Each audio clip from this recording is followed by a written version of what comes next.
السلام عليكم. اليوم إن شاء الله حلقتنا حلقة جديدة حنتكلم فيها عن متى يتم تعطيش الفلفل الأخضر، وإن شاء الله حنتكلم عن التعطيش خطوة خطوة بالتفصيل. فطبعا قبل بداية حلقتنا أتمنى تعملوا اشتراك القناة ولايك إذا عجبكم الفيديو وتشاهدوا معنا الحلقة للنهاية. الفيديو السابق تكلمنا عن كل كم يوم يتم ري الفلفل، وتكلمنا عن برنامج ري الفلفل.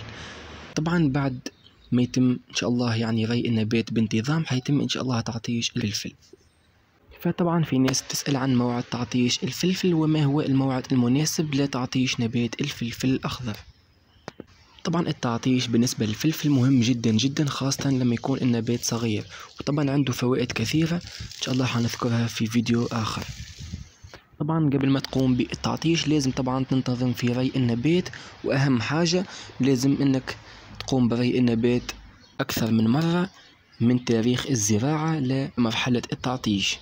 طبعا الموعد المناسب لتعطيش الفلفل هي من أسبوعين إلى 20 يوم من تاريخ الزراعة من الشتلات. يعني مثلا اليوم زرعنا فلفل أخضر، شتلات فلفل أخضر، حتستنى 20 يوم أو أسبوعين وبعدها يتم تعطيش نبات الفلفل.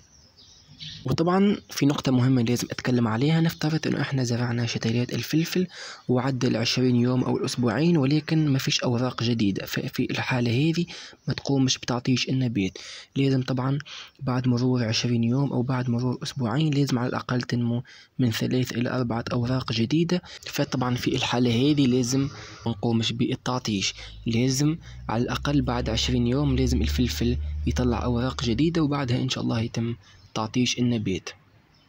وطبعا بالنسبة لمدة تعطيش الفلفل ممكن تمتد لغاية 20 يوم بدون أي رية، وطبعا كل ما كثرنا من مدة التعطيش كان أفضل للفلفل. طبعا باختصار شديد حاول إنك تعطش النبات بين الأسبوعين وال20 يوم، ولكن لو لقيت إنه الفلفل مش مطلع أوراق جديدة فحاول إنك تستنى على الأقل أول شهر وبعدها تقوم بتعطيش الفلفل. لازم أهم حاجة إنه الفلفل يطلع أوراق جديدة وبعدها يتم تعطيش النبات.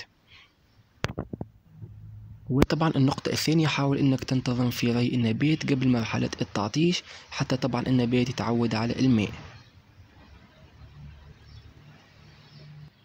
وإن شاء الله الفلفل هذا حنزيد أسبوعين أو أسبوع وبعدها إن شاء الله يتم تعطيش النبات.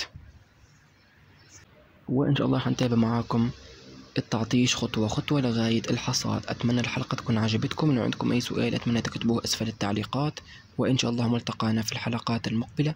وشكرا والسلام عليكم ورحمة الله تعالى وبركاته.